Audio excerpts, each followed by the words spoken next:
Hello, world, and welcome to stackCast, your go-to source for all things related to cloud security and cybersecurity compliance. I'm your host, Martin Rieger, and I'm thrilled to embark on this journey with you as we navigate the ever-changing landscape of cloud technology and cybersecurity. In a world where our reliance on digital technology is an all-time high, the need for secure and compliant data practices through states and federal government has never been more crucial. So buckle up and join us for this exciting journey as we delve into the world of federal cloud security and cybersecurity compliance. We hope to make this podcast not only informative, but engaging and interactive. So we encourage you to share your thoughts, questions, and experiences. And who knows, you might be featured in one of our future episodes. Thank you for tuning in to stackCast. We can't wait to embark on this enlightening journey with you. Let's discover, design, and deploy our digital future together. All right. Hello, world, and welcome to the next episode of stackCast, your go-to source for all things related to cloud security and cybersecurity compliance. I'm your host, Martin Rieger, and I'm thrilled to embark on this journey with you as we navigate the ever-changing landscape of cloud technology and cybersecurity. Today, we're privileged to have a special guest, Evgeny Gervis from SafeLogic. He is the CEO, and they are a leading company specializing in FIPS 140 validation services. Evgeny, welcome to stackCast. Thanks, Martin. Great to be with you today. Thanks for having me. So for today's discussion, what we'd really like to talk about is an important aspect of cybersecurity for businesses, especially those dealing with the United States government and any other entity that requires cryptographic software validation. And for those out there, that's known as FIPS 1-40 or FIPS-140. It's a topic that's been making waves due to recent changes a year ago. But also, before we even dig even deeper, can you kind of explain to the audience what FIPS 140 really is?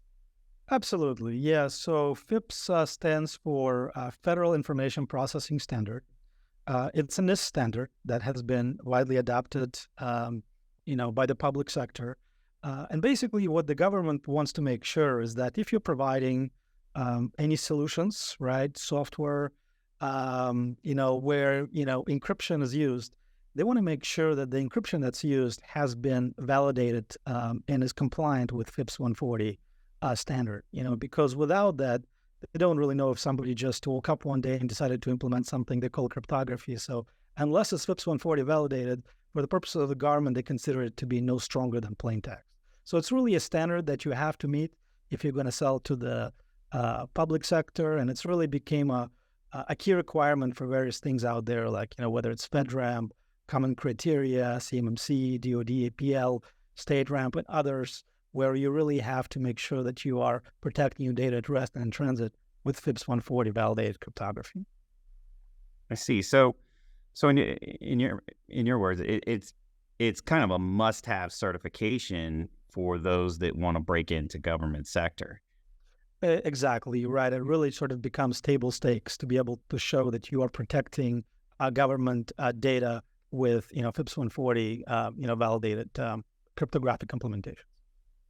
So outside of the U.S., are there other countries that rely on this?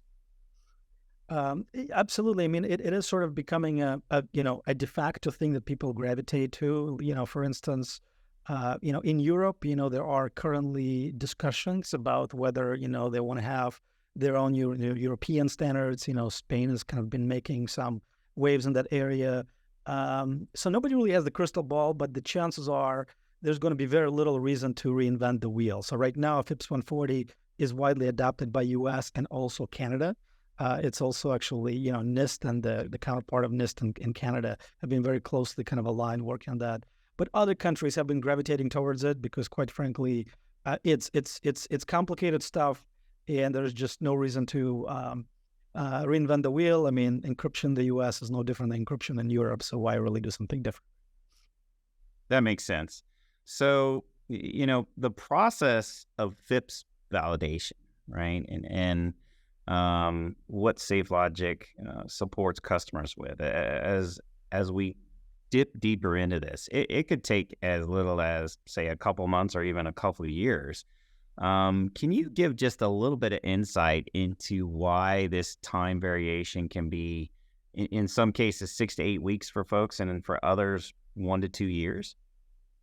Absolutely. The traditional approach to achieving FIPS 140 validation is a pretty extensive process. It's not really for the faint of heart, for sure. So typically, you would have to go and get some consultants that specialize in FIPS 140, because most organizations don't have a lot of internal expertise around the standard.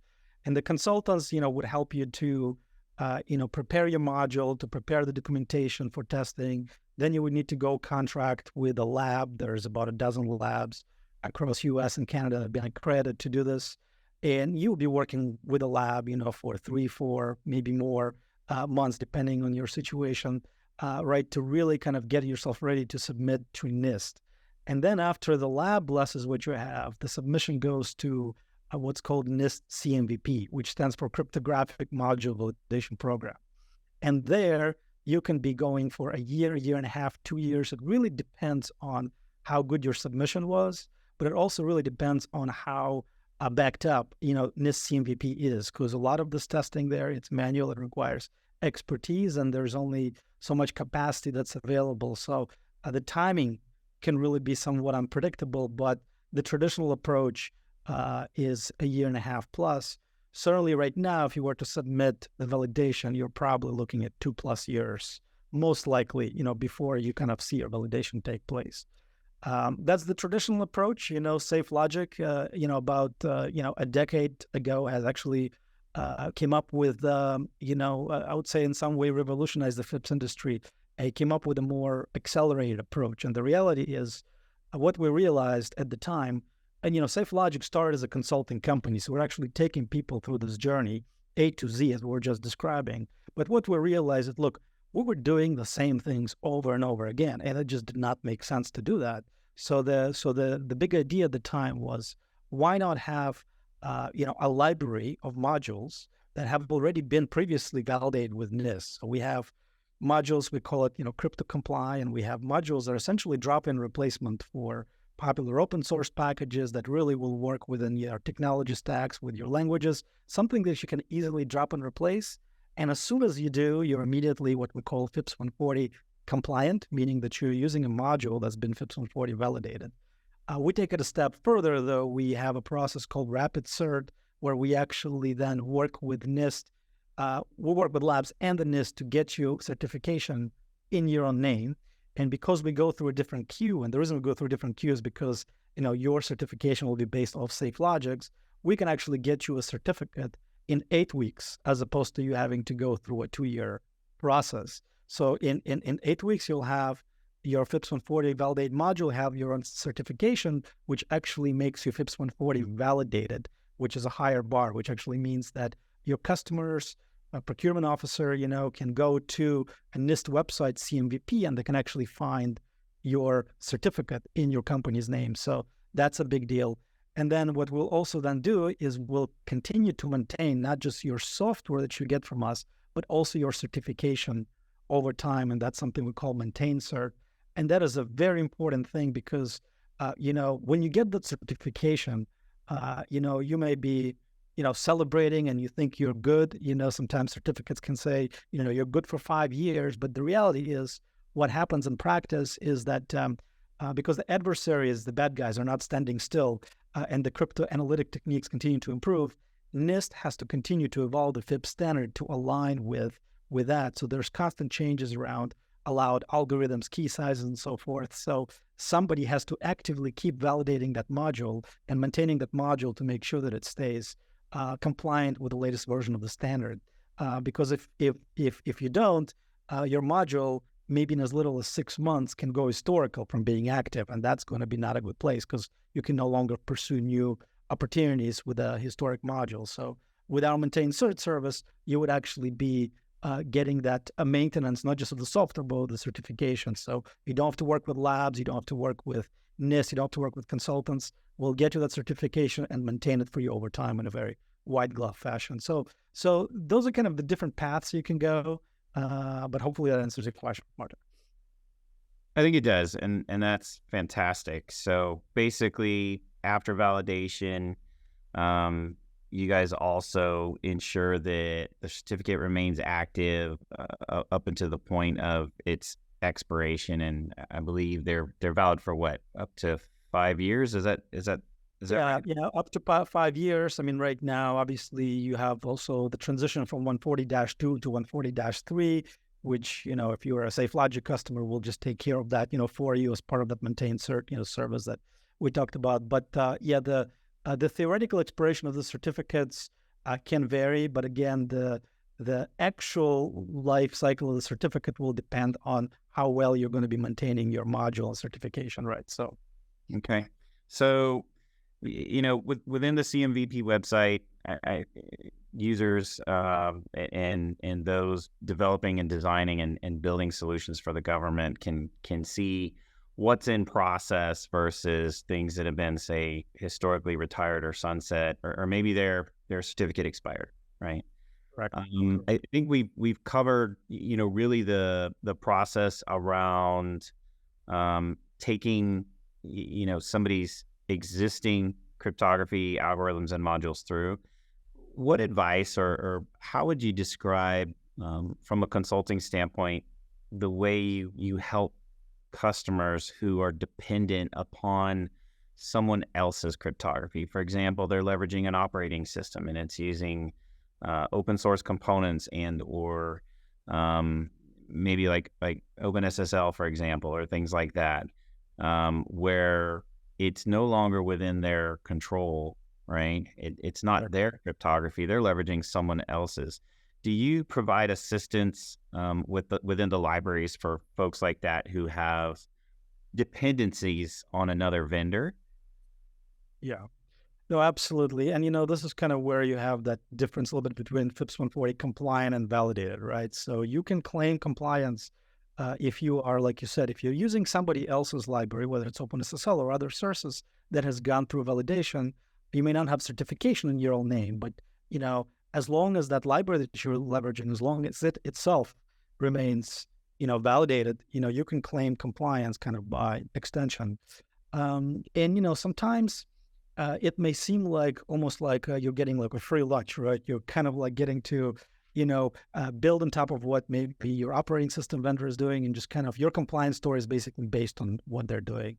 I mean, there are unfortunately, several problems, with that. The first one is a lot of the time when you go through a procurement process, the procurement officer might actually want to see certification in your name, with your product name, with your module name, with your operating systems, because that original module was tested in some other environment, for somebody that may not be your environment. So for instance, as an example, common criteria a lot of the time requires you to have testing on your specific operating systems, your operating environment. So just relying on somebody else's module without, that sort of, customization and testing in your environment, it's not going to be sufficient.